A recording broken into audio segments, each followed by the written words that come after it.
June 19, 1944. Dawn broke across the Philippine Sea with deceptive calm. Vice Admiral Jisaburo Ozawa stood on the bridge of his flagship Taiho, watching nearly 450 aircraft roar from 9 carriers.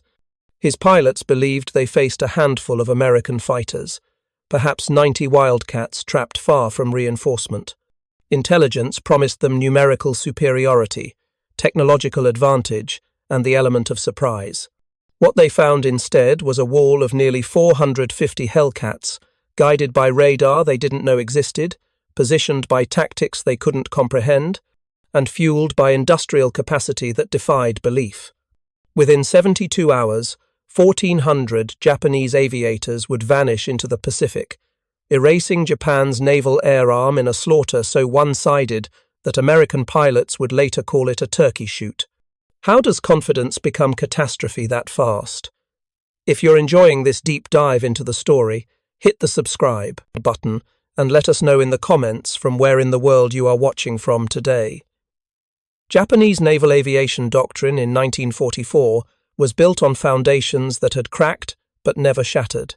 Officers trained in the 1930s remembered when Japanese carrier pilots were the finest in the world. At Pearl Harbor, they had struck with precision that stunned the globe. In the Indian Ocean, they had humiliated the Royal Navy. Across the South Pacific, they had traded blows with American carriers and held their own. That legacy fed a dangerous delusion. Despite mounting losses, Japan's admirals convinced themselves that superior training and warrior spirit could offset material disadvantages. Pilot candidates still endured brutal selection processes. Only the most dedicated survived flight school, where instructors demanded perfection in formation flying, torpedo runs, and dive bombing angles. Veterans spoke of the Bushido Code as if it were armor, insisting that discipline and courage mattered more than numbers. They were taught to believe one Japanese pilot equaled 3 Americans. The mathematics seemed simple. If you had 400 aircraft and the enemy had 90, victory was assured, but the mathematics were fiction. By mid-1944, Japan's pilot quality had collapsed.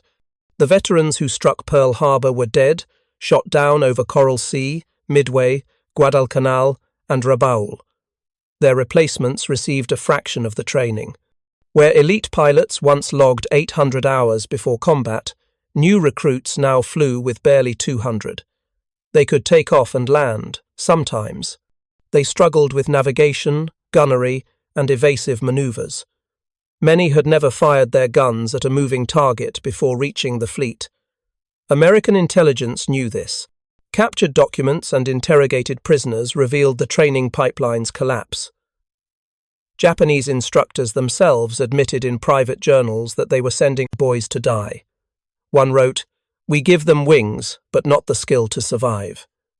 Yet, Admiral Ozawa, isolated by rank and distance, believed his own reports. His staff told him what he wanted to hear. The new pilots were adequate, morale was high, the Americans were stretched thin. Meanwhile, the US Navy had transformed into something unprecedented in naval history. After Midway, American shipyards erupted with production that Japan could not match or even imagine. New Essex-class carriers slid into the water every few weeks. Aircraft rolled off assembly lines in Long Beach, Grumman, and Vought factories by the thousands. Pilots trained in Florida, Texas, and California, logging 400 hours before ever seeing combat. They practiced gunnery until their accuracy rates climbed above 70%. They flew mock dogfights against instructors who taught them not just how to shoot, but how to survive. Task Force 58, commanded by Vice Admiral Mark Mitcher, represented the ultimate expression of American industrial might. 15 carriers, 7 battleships, 21 cruisers, and 69 destroyers steamed in coordinated formation. Radar sets swept the horizon continuously, detecting threats 100 miles away. Fighter directors sat in darkened rooms studying glowing screens, guiding interceptors onto targets with calm precision. Hellcat fighters, faster and more rugged than anything Japan fielded, waited on deck with full fuel and ammunition. The Japanese plan for Operation Eigo seemed brilliant on paper. Ozawa's carriers would launch aircraft from maximum range, striking the American fleet while staying beyond retaliation distance. Japanese planes, lighter and longer ranged than American models, could theoretically attack, land on Guam to refuel, then strike again on the return flight. It was an elegant shuttle bombing concept that assumed Guam's airfields remained operational and that American fighters would be caught flat-footed. Both assumptions were catastrophically wrong. Days before the battle, American carrier aircraft had pounded Guam's runways into cratered ruin. Fuel dumps burned, hangars collapsed, and parked aircraft exploded under relentless bombing. By June 19th, Guam couldn't support a Sparrow, let alone a carrier strike force. Yet no one told Ozawa. His reconnaissance planes had been shot down. His radio intercepts were incomplete. He sailed toward battle blind, confident, and doomed. On the American side, preparation was methodical. Mitchell positioned his carriers in defensive formations that maximized radar coverage. He stacked his combat air patrol in layers, placing Hellcats at different altitudes to intercept attackers regardless of approach angle. Fighter directors rehearsed their procedures, coordinating dozens of aircraft simultaneously without confusion. Pilots sat in ready rooms, cards in hand, waiting for the call. The night before the battle, both fleets knew contact was imminent. Japanese pilots gathered on carrier decks, listening to final briefings. Officers spoke of honor, duty, and the certainty of victory. They were told the Americans were weak, demoralized, and outnumbered. Some pilots prayed. Others wrote letters home. The youngest clutched photographs of families they would never see again. Above them, stars glittered across a sky that would soon fill with fire and steel. American pilots slept better. They trusted their training, their aircraft, and the radar operators who would guide them. Some joked about the odds. Others cleaned their guns one more time. No speeches about spirit or sacrifice, just quiet professionalism and grim determination. They knew the Japanese were coming. They knew the enemy still flew with skill born of desperation. But they also knew something the Japanese didn't. This wasn't going to be a fair fight. As dawn approached on June 19th, the Philippine Sea stretched vast and empty under a cloudless sky. Surface winds were calm, visibility extended for miles, perfect conditions for a slaughter. On the Taiho, Admiral Ozawa gave the order, launch everything. 450 aircraft thundered into the morning light, prop wash rippling across carrier decks. Pilots banked into formation, sunlight glinting off canopies. They flew east, confident, unaware they were crossing an invisible line between illusion and annihilation. The first wave of Japanese aircraft swept eastward in loose formations, wings gleaming against the morning sun. There were 169 planes in this initial strike, Zero fighters, Val dive bombers, and Jill torpedo bombers. Their pilots believed they were about to surprise a small American force. Some whistled popular songs. Others checked their instruments repeatedly, hands sweaty despite the cool air at altitude. They had been told the Americans had perhaps 90 Wildcat fighters. Outnumbered nearly 2-1, the enemy would fold quickly. But 70 miles ahead, American radar operators were already tracking them. On the carriers Lexington and Enterprise, green blips crawled across circular screens. Fighter directors spoke calmly into microphones, directing Hellcats into intercept positions. Bogies inbound, bearing 270, range 60 miles, altitude 12,000. Pilots scrambled, engines roaring to life.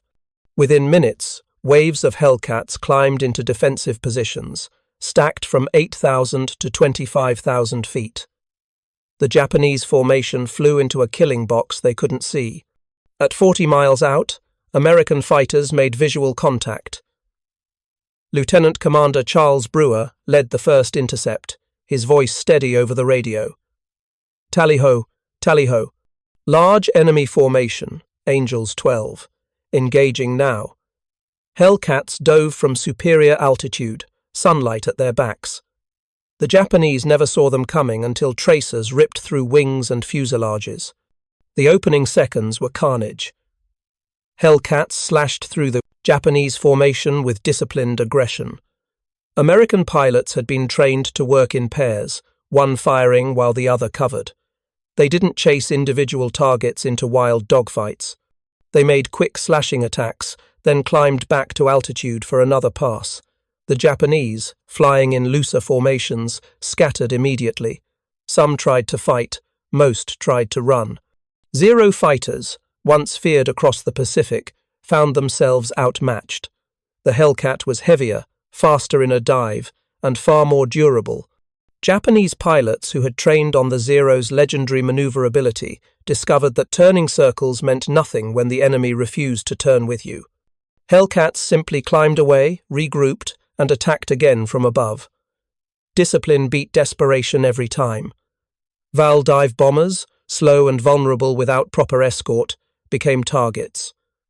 Hellcat pilots lined up behind them, fired short bursts, and watched wings fold and cockpits explode.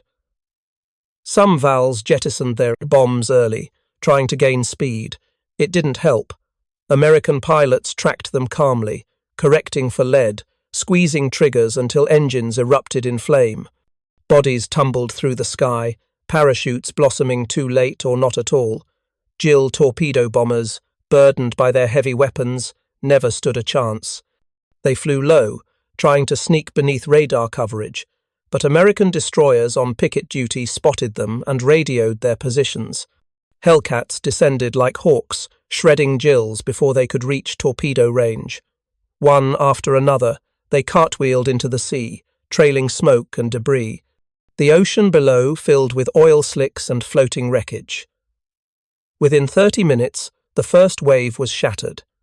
Of 169 aircraft, only 42 survived to press the attack. The rest were burning wreckage scattered across 50 miles of ocean. Those 42 faced a second wall of fighters, this time positioned directly over the American fleet.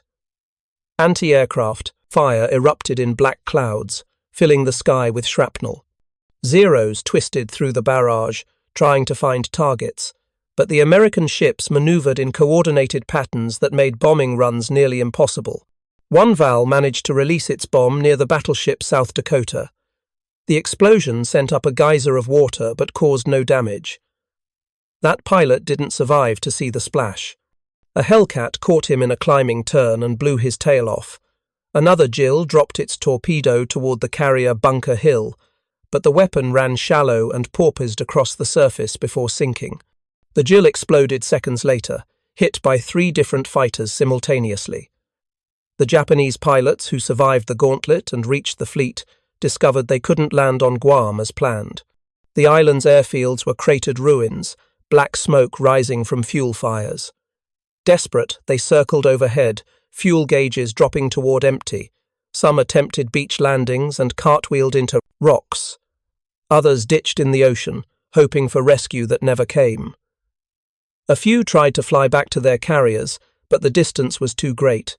They ran out of fuel halfway and dropped silently into the sea. Back aboard the Taiho, Admiral Ozawa received garbled reports. Transmissions cut off mid-sentence. Contact lost. Heavy resistance.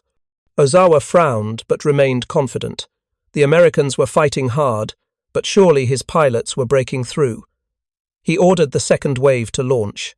130 aircraft roared off the decks, climbing into a sky that was about to become a graveyard.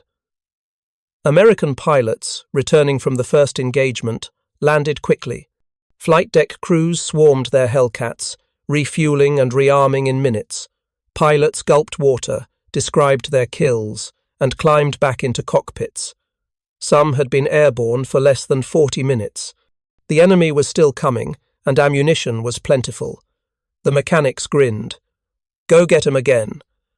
The second Japanese wave flew into the same radar-guided nightmare. This time, American fighters were already positioned, waiting at altitude. The ambush was even more efficient. Hellcats dove in coordinated groups, shredding formations before the Japanese could even organize a defense. Zeros spun out of control, wings sheared off by concentrated fire. Vals exploded in mid-air, bombs detonating from tracer impacts. Jills disintegrated, their torpedoes tumbling uselessly into the ocean. One Japanese pilot, a veteran who had survived Midway, found himself alone in a sky filled with enemies. He twisted and turned, evading 3 separate attacks, but his ammunition ran out. Unarmed, he pointed his Zero toward the nearest American carrier and dove, hoping to crash into the deck. Anti-aircraft fire caught him at 2,000 feet. His aircraft disintegrated into flaming fragments that splashed harmlessly into the sea. The second wave lost 98 aircraft out of 130. 32 limped away, many trailing smoke, pilots wounded and half-conscious. They scattered across the Pacific, some heading for Japanese-held islands, others simply flying until their engines quit. Most were never seen again. Aboard the American carriers, pilots compared notes. It's like shooting ducks. They don't know we can see them coming. This isn't a battle. It's extermination. Admiral Ozawa, still unaware of the disaster unfolding, launched a third wave. 47 aircraft, a smaller strike meant to exploit the supposed chaos his earlier attacks had created. These pilots flew toward their doom with the same confidence, the same belief in spirit over steel. They met the same coordinated interception, the same disciplined violence, the same inevitable result. The third wave ceased to exist within 20 minutes.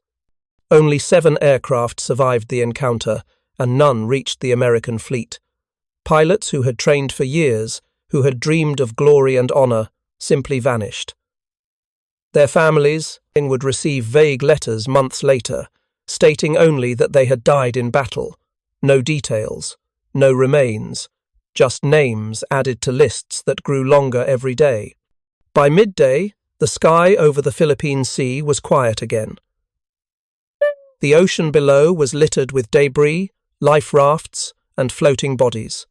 American pilots circled lazily, scanning for targets that no longer existed. Fuel gauges read half full.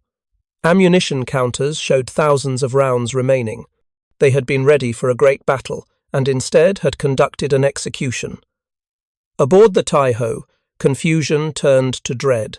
Radio operators called repeatedly for returning aircraft. Silence answered. Staff officers whispered in corners, calculating losses they couldn't believe. Ozawa stood rigid, staring at maps that no longer made sense. He had launched over 300 aircraft that morning. Fewer than 100 returned. Most of those were damaged, pilots babbling about overwhelming numbers and impossible coordination. One survivor, his face pale with shock, reported to his commander. "If you are coming and were waiting at every altitude." There were hundreds of them. The officer slapped him, accusing him of cowardice. But other pilots told the same story. The Americans had not been surprised. They had been ready, devastatingly ready. What the Japanese didn't yet understand was that they had not merely lost aircraft. They had lost their naval air arm's ability to function. The pilots, now resting in ready rooms or floating dead in the Pacific, represented years of training Japan could no longer afford. Replacing the planes was possible, replacing the men was not. Every loss compounded the collapse. Meanwhile, American casualties were astonishingly light. 23 aircraft lost, mostly to operational accidents or anti-aircraft fire from their own ships. Fewer than 30 pilots killed or missing. The exchange rate was beyond lopsided. It was apocalyptic.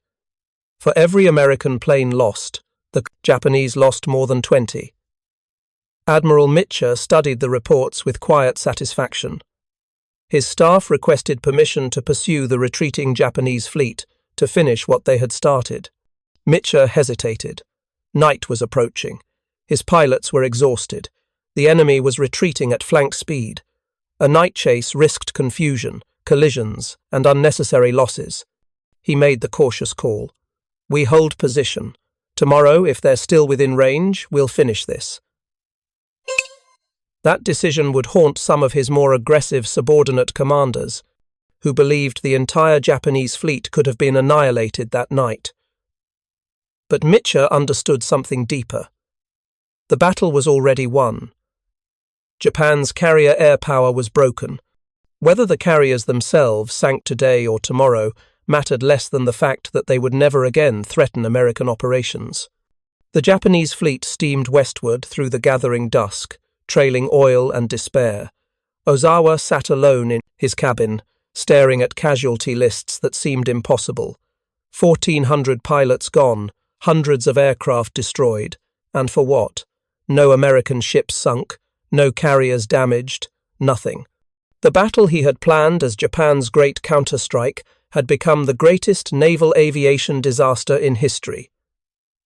That night, Japanese sailors whispered in the dark. Some wept. Others stared blankly at bulkheads, trying to process what had happened. The carriers that had once represented Japan's strength now felt like floating tombs. On deck, mechanics stared at empty parking spaces where aircraft should have been. The silence was unbearable. As the sun set on June 19, 1944, the Philippine Sea lay calm once more. Stars emerged overhead, indifferent to the carnage below. Somewhere in that darkness, rescue crews searched for survivors. They found few.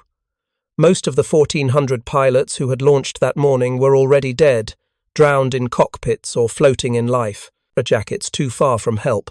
The Americans called it the Great Marianas Turkey Shoot.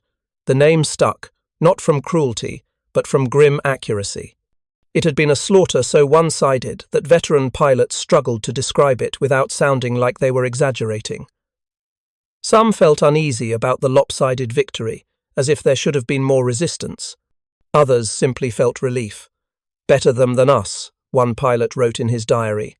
If you find this story engaging, please take a moment to subscribe and enable notifications. It helps us continue producing in-depth content like this. The battle was not yet over. Admiral Ozawa's fleet still sailed westward, believing they had inflicted damage despite the losses. American submarines prowled below, torpedoes loaded, waiting for stragglers. And the next morning would bring a final reckoning that would erase any doubt about who controlled the Pacific skies. But for now, in the darkness between June 19th and 20th, both sides counted their losses and prepared for what came next. The weight of 1,400 missing pilots pressed down on the Japanese fleet like a physical thing. Ozawa knew, even before the final reports arrived, that his force was effectively destroyed. The carriers still floated, the engines still ran, but without pilots, they were just expensive targets. Japan's naval air power, which had once terrorized the Pacific, was now a memory scattered across 100 miles of ocean. On the American carriers, pilots slept soundly. Tomorrow they would fly again, the day after that, and the day after that. Because America could replace losses overnight, Japan could not. And that difference, more than any tactical brilliance or technological advantage, would decide the war. The Philippine Sea had witnessed the death of Japan's carrier dream. The Turkey Shoot was not just a battle, it was an execution. And every Japanese officer who survived it knew the war was lost, even if they couldn't say it aloud. Dawn on June 20th arrived with cruel clarity. The Japanese fleet, scattered and bleeding, limped westward through waters stained with fuel oil. Admiral Ozawa sat in silence, reviewing reports he wished were fiction. 346 aircraft lost, 1,400 pilots dead or missing, and the Americans hadn't even pursued yet. His staff whispered recommendations. Fall back to Okinawa, preserve the carriers, live to fight another day. But Ozawa knew there would be no other day. Without aircraft, carriers were just floating coffins waiting for American bombs. On the American side, Admiral Micha faced a difficult choice. His pilots wanted blood. They had tasted overwhelming victory and hungered to finish what they started. But the Japanese fleet had retreated nearly 300 miles overnight, pushing the limits of American aircraft range. A strike at that distance meant launching in late afternoon, attacking at dusk, and returning in full darkness. Carrier, landings at night were dangerous, even in peacetime. After combat with exhausted pilots and battle-damaged aircraft, the losses could be catastrophic. Mitchell's staff debated for hours. Conservative voices urged caution. The battle was already won. Why risk experienced pilots for a few extra carriers? Aggressive commanders argued this was the chance to destroy Japan's carrier fleet entirely, to end the threat permanently. Every ship that escaped today would require more American blood to sink tomorrow. The argument raged in hushed tones as the morning slipped toward noon. Finally, Mitchell made his decision. We launch at 1600 hours, maximum range strike, sink everything you can find. His staff officers nodded grimly. They understood the risks. Pilots would be flying into the unknown, attacking at the edge of their fuel capacity, then navigating home through darkness. Some wouldn't make it back, but the opportunity was too valuable to waste. Japanese carriers were mortal, now, vulnerable, and within reach. At 4 in the afternoon, 216 aircraft thundered off American decks. Hellcat fighters, Helldiver dive bombers, and Avenger torpedo bombers climbed into formation under a setting sun. Pilots checked their fuel gauges nervously. The math was brutal. 300 miles out. Attack. 300 miles back. If headwinds picked up or they had to dogfight, fuel would run dry before they reached their carriers. Some pilots carried extra ammunition instead of life rafts, accepting the calculated risk. The flight westward stretched endlessly. Below, the Pacific glittered like hammered steel. Above, clouds thickened, forcing formations to climb higher and burn more fuel. Radio chatter was minimal. Pilots saved their words, focused on maintaining position and conserving gas. Some prayed quietly. Others ran calculations in their heads, adding minutes, subtracting gallons, hoping the numbers worked out. Spotted the Japanese fleet. 9 carriers, 5 battleships, and scattered escorts steaming in loose formation. The sight brought grim satisfaction. The enemy was still within reach. Strike leaders radioed coordinates, dividing targets among attack groups. Hellcats would suppress anti-aircraft fire. Helldivers would hit carriers. Avengers would finish anything still floating. It was methodical, professional, and utterly ruthless. The attack began at 1830, just as the sun touched the horizon. American aircraft dove from altitude, splitting into precise groups. Japanese anti-aircraft fire erupted immediately, black puffs of shrapnel filling the sky. Tracer rounds arced upward in glowing streams. Some American planes staggered, hit by fragments, but most pressed through. The Japanese had plenty of ammunition, but lacked the radar-directed accuracy that made American flak so deadly. Helldivers screamed down on the carrier Hio, releasing 1,000-pound bombs from 2,000 feet. Explosions rippled across her flight deck, tearing steel and igniting aviation fuel. Secondary blasts followed as stored munitions cooked off. Within minutes, Hio was ablaze from bow to stern, listing heavily as water poured through ruptured plates. Her crew abandoned ship in organized chaos, sliding down ropes into the oily water below. Avengers targeted the carrier Zuikaku, one of Japan's last Pearl Harbor veterans. Torpedoes splashed into the water, running straight and true. 2 struck amidships, blowing massive holes below the waterline. Zuikaku shuddered, her speed dropping instantly. Damage control teams fought desperately to contain the flooding, but the ship was too badly wounded.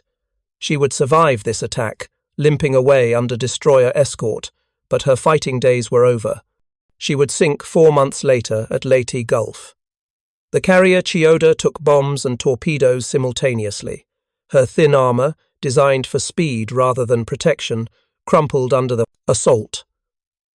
Fire spread through her hangar deck, consuming the few aircraft still aboard. Sailors leaped overboard as flames consumed oxygen. Destroyers circled, rescuing swimmers, but hundreds drowned in the chaos. Chiyoda capsized before midnight, her hull glowing red from internal fires as she slipped beneath the waves. Meanwhile, Japanese fighters tried desperately to defend their fleet. The few Zeros that had survived the previous day's slaughter climbed to intercept, but they were outnumbered and outclassed. Hellcat pilots swatted them aside with brutal efficiency. Some Japanese pilots, out of ammunition, resorted to ramming attacks. One Zero smashed into the tail of a Helldiver, both aircraft tumbling into the sea in a twisted embrace. Another clipped a Hellcat's wing, sending both planes spiraling downward in flames. But these desperate acts changed nothing. The American attack rolled forward like a machine, impersonal and unstoppable. Bomb after bomb fell.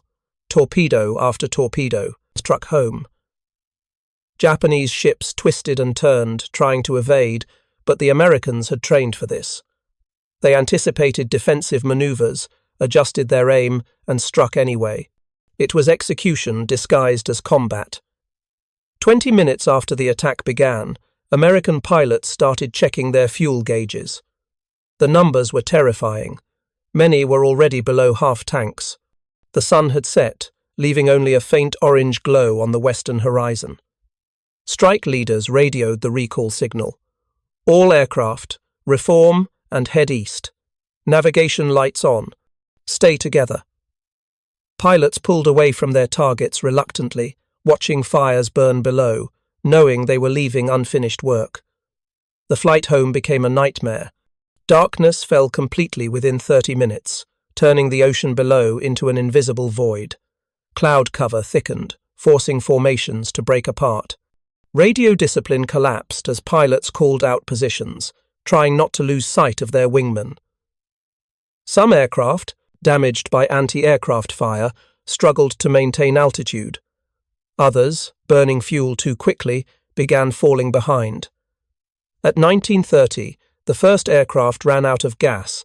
The engine sputtered, coughed, and died. The pilot radioed calmly, "I'm going in, mark my position." Then silence as he ditched into the black water. No one saw him splash.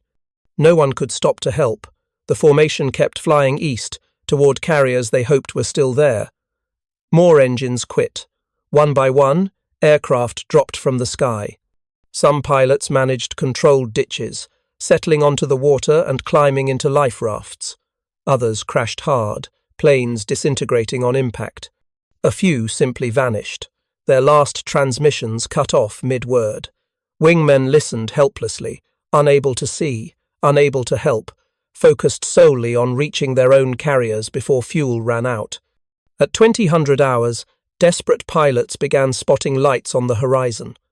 Admiral Mitcher, gambling everything on saving his air crews, had ordered every ship in the fleet to turn on their lights.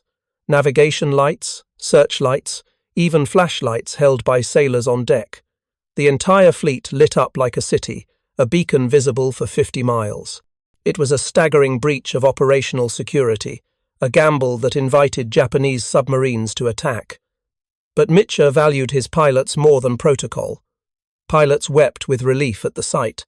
They pointed their aircraft toward the glow and pushed throttles forward, coaxing final miles from dying engines.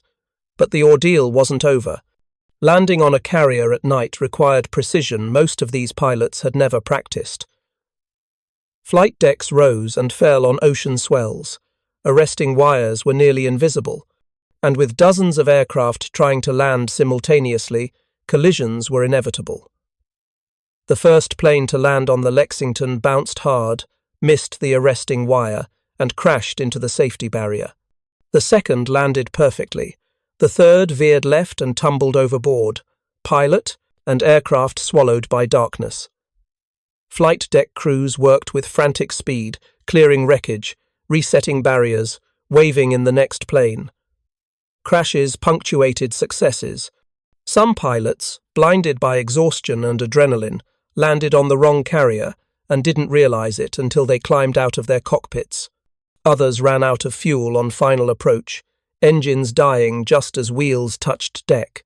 These planes rolled forward without power, crews sprinting to push them aside before the next aircraft arrived. One Avenger, its engine dead, glided in silently and landed perfectly. the pilot using momentum alone to catch the wire. The deck crew applauded, then shoved the plane out of the way and prepared for the next arrival. By 2200 hours, the chaos was over. 198 aircraft had returned. 18 had been lost to combat. 80 more had ditched in the ocean, their fuel exhausted. Rescue operations continued through the night. Destroyers and cruisers crisscrossed the search area, shining spotlights across the water. Sailors pulled exhausted pilots from life rafts, many hypothermic and delirious. Some babbled about the fires they'd started. Others simply stared blankly, too tired to speak. The final count was sobering. 80 American aircraft lost, most to fuel exhaustion rather than enemy action. 49 pilots and aircrew killed or missing. It was the highest single-day loss American carrier aviation would suffer in the entire war. Yet, even in grief, the mathematics remained brutal. For every American lost, Japan had lost 30. The exchange rate still favored the United States overwhelmingly. Aboard the Japanese carriers still afloat, the night was silent and grim. The Hio had sunk, taking hundreds of sailors with her. The Zuikaku and Chiyoda were crippled. The remaining carriers had aircraft spaces that echoed with emptiness. Flight deck crews stood idle, staring at vacant parking spots. There were no planes to service, no pilots to brief, just silence and the gentle roll of the sea. Admiral Ozawa composed his report to Combined Fleet Headquarters with hands that trembled. He had launched the operation with 9 carriers and 473 aircraft.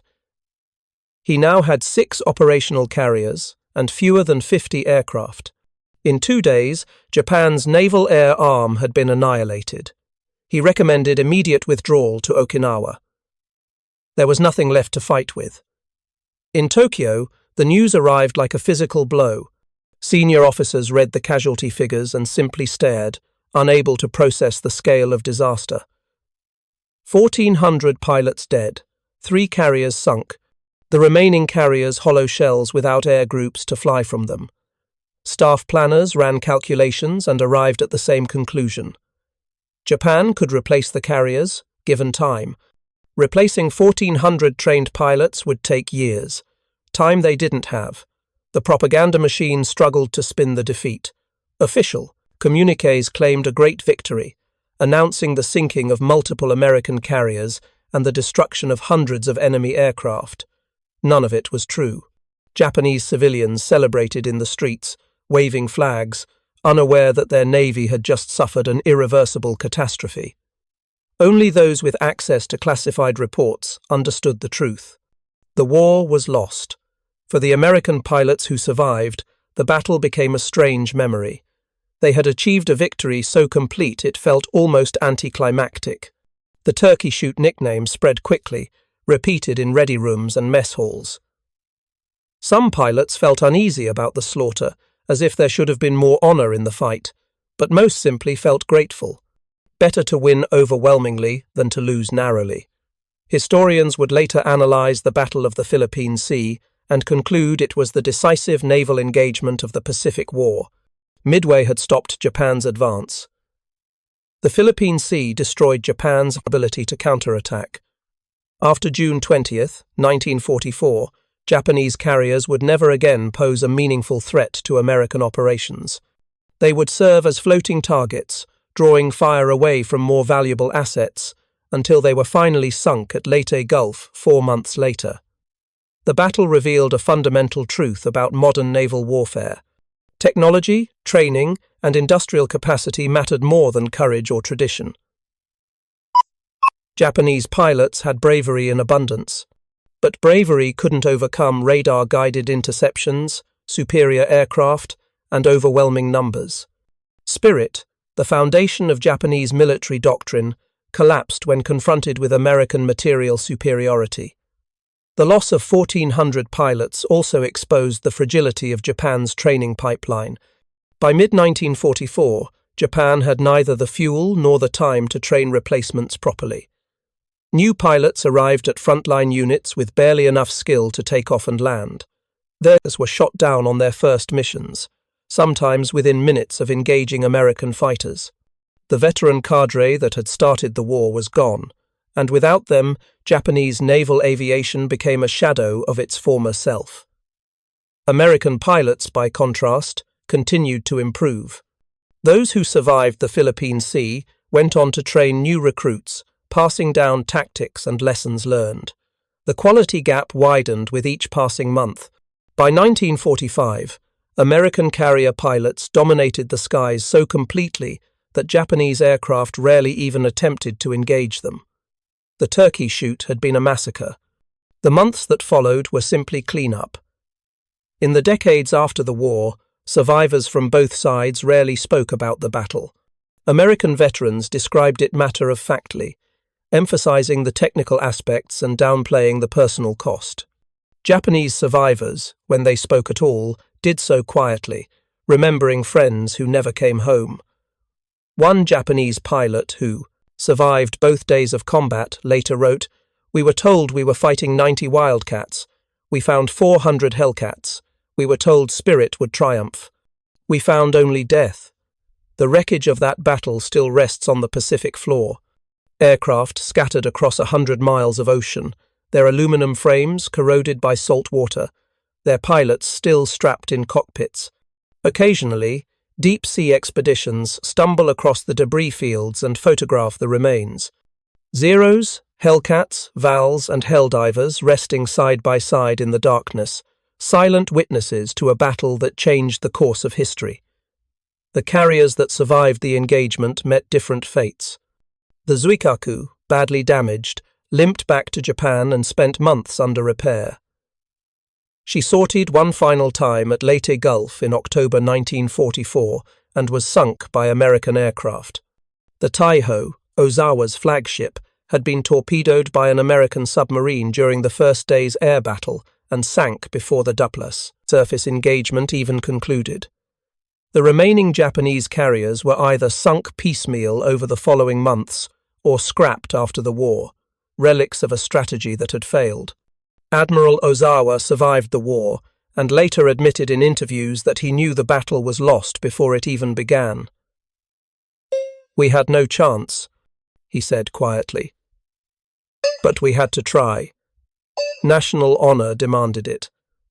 That admission captured the tragedy of the Philippine Sea. Japan fought not because victory was possible, but because surrender was unthinkable. Pride demanded the sacrifice of 1,400 young men who deserved better leadership. Admiral Mitchell never forgot the cost of the night recovery operation. He had saved most of his pilots, but the losses haunted him. After the war, he advocated for improved night landing training and better aircraft navigation systems. His decisions on June 20th became case studies in naval aviation schools, analysed and debated for decades. He had made the right call, most historians agreed, but the price had been steep. The Battle of the Philippine Sea also highlighted the importance of intelligence and preparation. American codebreakers had provided Mitchell with advance warning of Japanese intentions. Radar had given his fighter directors the ability to position interceptors perfectly. Training had ensured his pilots could execute complex tactics under pressure. Every advantage compounded, turning what might have been a close battle into a one-sided slaughter. For Japan, the defeat marked the end of offensive naval operations. After June 1944, Japanese carriers never again launched major strikes against American forces. They became decoys, luring American attention away from more valuable targets. At Leyte Gulf, the remaining carriers sailed north with nearly empty decks, sacrificing themselves to draw American carriers away from the invasion beaches. It worked, but it was a strategy of desperation, not strength. The lessons of the Philippine Sea echoed through subsequent conflicts. Modern naval planners studied the battle's emphasis on radar, coordinated air defense, and pilot training. The principles that gave America victory in 1944 remained relevant decades later. Technology evolved, but the fundamentals stayed constant. See the enemy first, position your forces optimally, strike decisively, and never underestimate the value of well-trained personnel. In the end, The Battle of the Philippine Sea was not just a military victory. It was a demonstration of industrial and organizational superiority. America didn't win because its pilots were braver. It won because its systems were better training, better equipment, better intelligence, better logistics. Japan's reliance on spirit and tradition couldn't overcome those advantages. The turkey shoot was inevitable once the fleets engaged, a mathematical certainty disguised as combat. Today, memorials in Japan honor the 1,400 pilots lost in the Philippine Sea. Their names are carved in stone, remembered alongside millions of others who died in a war their nation couldn't win. American memorials mention the battle briefly, focusing instead on broader campaigns. The asymmetry persists even in remembrance. For Japan, it was catastrophe. For America, it was another step toward victory. The ocean where they fought remains unchanged. Waves roll endlessly across the Philippine Sea, indifferent to the history beneath them. Fishermen pass over the wreckage fields without knowing what rests below. The water holds its secrets quietly, preserving metal and memory in equal measure. The battle proved that confidence without capability is just another form of blindness. Japanese commanders believed their own propaganda until reality shattered it. 1,400 pilots paid the price for that delusion. They flew into combat, expecting to face 90 Wildcats, and found instead a coordinated defense that overwhelmed them completely.